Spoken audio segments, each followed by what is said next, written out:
আমি রান্না করছিলাম, হঠাৎ করে ও জানলায় বসে বসে ফোনে কথা বলছিল, আমাকে বলছে তাড়াতাড়ি এসো তাড়াতাড়ি এসো। রিয়ে কোথায় যাচ্ছ গো সকাল সকাল? ওই রান্না মশলা আর একটু ওদিকে দেখতে এলাম যে জল কমেছে নাকি। গুড মর্নিং, আজকের ব্লগটা এখান থেকেই শুরু করছি। অনেকদিন বৃষ্টির পর মোটামুটি আজকে রোদ উঠেছে, কালকেও রোদ উঠেছিল। আর বৃষ্টি না হোক। হ্যাঁ, এবার পুজো পুজো ওয়েদার চলে এসছে। পুজো ওয়েদার তো চলেই এসেছিল, মাঝখান থেকে এক সপ্তাহ বৃষ্টি হয়ে গেল। যাই হোক, মেঘ কেটে গেলে বৃষ্টি কমে গেলে পুরো তো শরতের আকাশ। গাছে এত ফুল ফুটে থাকছে, কিন্তু এখানে না জলের জন্য মা যেতে পারছে না আনতে। দেখো গাছে কত ফুল, সত্যি কত ফুল ফোটে এখানে। এই জায়গাটার জন্য না যাওয়া যায়, জায়গাটার জন্য একদম যাওয়া যায় না।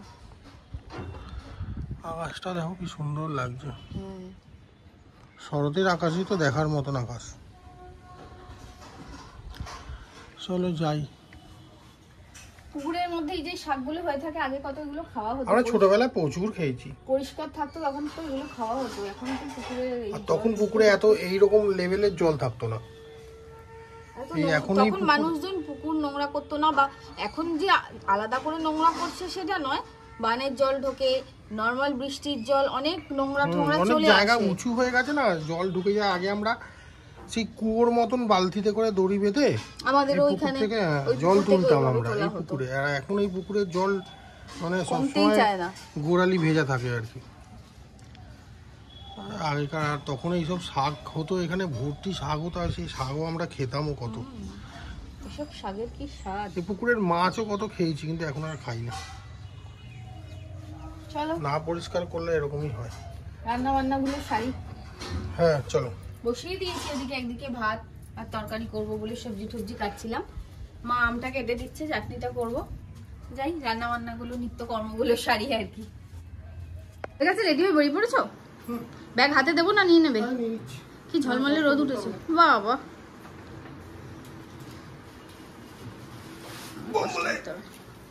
হ্যাঁ, মোবাইল নিয়েছো?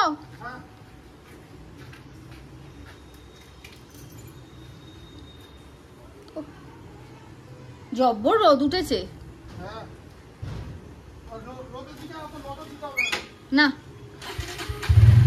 হ্যাঁ হ্যাঁ হ্যাঁ হ্যাঁ,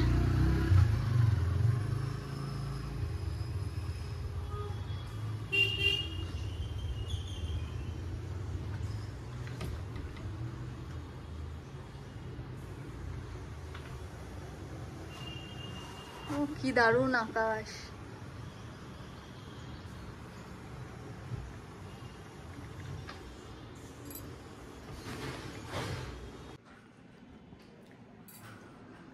এইমাত্র সব রান্না বান্না কমপ্লিট হলো। এইমাত্র না, হয়ে গেছে আধা ঘন্টা। মানে প্যাকিং করে লাস্ট খাবার ডেলিভারি দিতেও চলে গেল। আর এত হুটপাট রান্না বান্নার মধ্যে আর ভিডিওই করা হয় না। বেশ রোদ উঠেছিল অনেকক্ষণ থেকে, এখন আবার মেঘলা হয়ে গেছে। হাওয়াটা দিচ্ছে, ভালো লাগছে বেশ। যাক, কাজকর্ম তো মিটলো। আজকে সকালে কি হয়েছে জানো? আমার যখন একটা কুমড়ো গাছ ছিল, তোমাদের দেখিয়েছি, সকালে দেখি কুমড়ো গাছটা একদম নেতিয়ে ঝিমিয়ে পড়ে আছে, মানে একদম নষ্ট হয়ে গেছে। তারপর কাছে গিয়ে ভাবলাম, নেতিয়ে যখন গেছে অনেকটা তো লম্বা হয়েছে, নিয়ে নিই, রান্নায় কিছু একটা তরকারির মধ্যে দিয়ে দিতে পারবো। তারপর ভাবছি যে কেন এরকম হলো। কালকে রাতেও দেখলাম সতেজ, এবার সকালবেলা গিয়ে দেখছি কি ওখানটায় কেউ মনে হয় ভাঙার চেষ্টা করেছে। পুরো ভেঙে পড়ে আছে, পুরো ভেঙে পড়ে আছে। যে আঁশ মতন যে হয় ওইটুকুনি লেগে আছে, হয়তো কেউ এসে গেছে, নিতে পারেনি, পালিয়েছে। সকালবেলা এসে এই কাণ্ড করেছে, গাছটাকে পুরো শেষ করে দিয়ে গেছে। মানে লোকজনকে কি বলবো, কিছু আর বলার নেই। গাছপালাও আর হতে দেবে না আর কি, এরকম ব্যাপার। যাই হোক, ওটাকে তো নিয়ে এসে ঘরে রাখলাম, কিন্তু একদম শুকিয়ে গেছে, কিচ্ছু করা যাবে না, রান্না বান্নাও করা গেল না। ওটাকে ধরে ফেলে দিতে হলো, পুরো গাছটাই নষ্ট। কি বলবে বলো। রিও, তোর কি ব্যাপার? এই দেখো রিওকে, রিও কি কি, হ্যাঁ জল বিস্কুট খেয়ে বসে আছে। আমি ওখানে বিস্কুট খাচ্ছি, দেখলো আমাকে দাঁড়িয়ে দাঁড়িয়ে। খানিক্ষণ দেখি ওখান থেকে নিজেও নিজের বিস্কুট খাচ্ছে, কিন্তু ওর বিস্কুট শেষ। আর একটু বিস্কুট দিলাম, বিস্কুট খেলো, জল খেলো, এখন এই বসে আছে। কিরে, তোর লাঞ্চ হয়ে গেল তো? আমাদের তখন অনেক দেরি আছে, বস থাক। আমি এবার ঘর ফর পরিষ্কার করি, টেবিল ফেবিল পরিষ্কার করি, সব গুছিয়ে রাখি। করতে করতে কাজের শেষ আছে, একটু পেঁয়াজ ছুলছিলাম। ভাবলাম পেঁয়াজ কটা ছুলে রাখি, তাহলে রান্নার সময় সুবিধা হয় পেঁয়াজ ছোলা থাকলে। সেই জন্য পেঁয়াজগুলো ছুলছিলাম। পেঁয়াজটা ছুলে রেখে তারপরে আদা রসুন বাটবো। ওটা বাটা থাকলে, পেঁয়াজ ছোলা থাকলে কাজ অনেকটা এগোনো থাকে। তাই আদা রসুনগুলো ছুলে পরিষ্কার করে ধুয়ে এখন বাটবো। ও গেছে শেওড়াফুলির দিকে, খাবার দেবে, দিয়ে কিছু নামার আছে, পেঁয়াজ নেবে, তারপরে আসবে। এলে বলে তারপরে আবার দুজনে মিলে বেরোবো কাকার কাছে সবজি আনতে। কাজ আর শেষ নেই।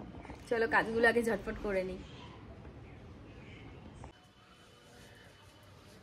আমি রান্না করছিলাম, হঠাৎ করে ও জানলায় বসে বসে ফোনে কথা বলছিল, আমাকে বলছে তাড়াতাড়ি এসো তাড়াতাড়ি এসো। যখন বলেছে এই সময় তাড়াতাড়ি দেখা মানে একটা জিনিসই দেখা, রামধনু। ওই দেখো কত বছর বাদে দেখলাম রামধনু, দেখা যাচ্ছে, দারুণ লাগছে, হেভি লাগছে। অনেকদিন পর একদম ঠিক সময় একেবারে। আমিও ঠিক এই সময়টাই জানলার সামনে গিয়ে বসলাম, বসে ভাবছি যে কি ব্যাপার, কিরকম। আর জল থেকে দেখেছি জানো তো, পুকুর থেকে দেখেছি। তাই? হ্যাঁ, এটা আরো ভালো। পুকুর থেকে দেখলাম, পুকুরের দিকে তাকালাম, হেভি লাগছে। হেভি না, অনেক বছর পরে দেখলাম কিন্তু। সত্যিই তাই। যখন দেখতে পেলাম তোমাদের সাথে শেয়ার করবো না সেটা তো হয় না, আর ওটাকে তো ভিডিওতে ক্যাপচার করতেই হবে। সত্যিই তাই, দারুণ। এইসব হলো সেই সব জিনিস যেগুলো কোনো আর্টিফিশিয়াল নয়, যেগুলো দেখলে অটোমেটিক মন থেকে হাসি, আনন্দ, খুশি সব। দেখো দুটো হয়েছে, দুটো হয়েছে, দুটো হয়েছে, ওপরে একটা হয়েছে, ওপরে একটা হয়েছে। লাইভ মানে দর্শকরা লাইভ, দুটো কোনোদিনও দেখিনি। দর্শকরা কিন্তু ভিডিওটা যদি কন্টিনিউ দেখে, দেখতে দেখতে কিন্তু বুঝতে পারবে যে দুটো হয়ে গেল। এই দেখো, এইটা আমি কোনোদিনও দেখিনি, এই দুটো একসাথে। আর এমন সময়টা হয় মানুষ খেয়ে দিয়ে রেস্ট নেয়, দুপুরে দেখার সুযোগ হয় না, বাইরে থাকলে দেখা যায়। অপূর্ব লাগছে, দুটো হয়ে গেল। এটা কিন্তু মোবাইলে কিন্তু খুব ভালো বোঝা যাচ্ছে। বৃষ্টি শুরু হয়ে গেল, দেখো বোঝা যাচ্ছে এই একটা, এই একটা, মানে এই একটা, হ্যাঁ ওইটা, এই একটা, এইটা, এইটা। চলো, বৃষ্টি পড়ছে, এই বৃষ্টিটা আসছে বলেই রামধনুটা এলো। কি গো, আর সারাদিনে সেরকমভাবে ভিডিও করা হয়নি। এত কাজের মধ্যে হয় নাকি, করি কাজের মাঝখানে সময় বের করে। আজকে তাড়াতাড়ি হয়ে গেছে, মানে হলো তাড়াতাড়ি হয়ে গেছে মানে কিরকম, মানে রাজধানী এক্সপ্রেস চললো সেটা বলো। যুদ্ধ চলে এখন। এই সব গ্যাস ফ্যাস পরিষ্কার করবো, ঘর ঘর পরিষ্কার করবো, ওটা পরে হবে। চলো আগে বেরোই, একটুখানি খাবারটা দিয়ে আসি, একটু বেরোনো হবে। আর একটু কড়া মিষ্টি কিনবো, ভীষণ শরীরে মিষ্টি চাইছে, একটু কড়া মিষ্টি। মৌচাক বা দানাদার। মৌচাকে হবে না, ছানা গজাটা খেতে, ছানা গজা না হলে। রিও ঢুলছে বসে বসে আর কথাগুলো শুনছে। কি হয়েছে? হ্যাঁ চলো একটুখানি চা খেয়ে নি চট করে। চা আর মুড়ি চানাচুর ঘরে যাই, হাতটা ধুয়ে আসছি। তাড়াতাড়ি করো। আনবে আনবে, বসো না, এনে দিচ্ছি। ঠিক আছে, দারুণ করবো। আগেই চানাচুরটার মধ্যে কত কিশমিশ দিত না, এখন গোটা প্যাকেটে হয়তো একটা কিশমিশ খুঁজে পাই। প্রথম প্রথম লঞ্চ করেছো তখন কাস্টমার ধরতে হবে না, এ বলতে বলতে কিশমিশ পেয়ে গেছি। চলো আর বদনাম করো না।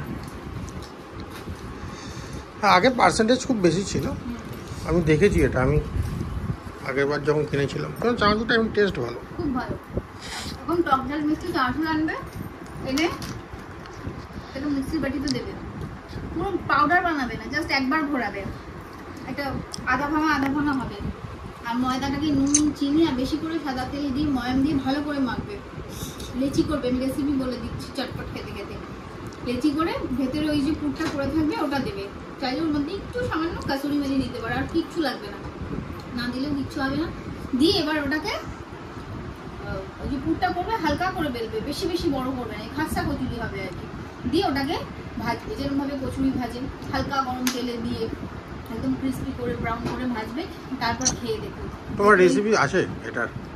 ওটা একটু আরো একটু অন্যরকম করে, অত তরিজুত অত খাটতে হবে না, একদম ভীষণ সিম্পল মানে খেতে ইচ্ছা করবে। টক ঝাল মিষ্টি চানাচুরি ভালো লাগে। অবশ্যই টক ঝাল মিষ্টি চানাচুরি হতে হবে, যে কোনো ঝাল চানাচুরি হবে, ঝাল চানাচুরিও হবে, তাহলে আরো খাটতে হবে, জিনিসপত্র অ্যাড অন করতে হবে। এটা আনলে ডাইরেক্ট এটাতে হয়ে যাবে। আবার ট্রাই করো, নাও খাও।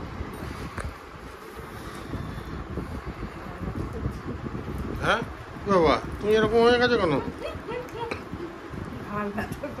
যে গলার স্প্রিংটা কি হলো? হ্যাঁ সেটাই দেখছি।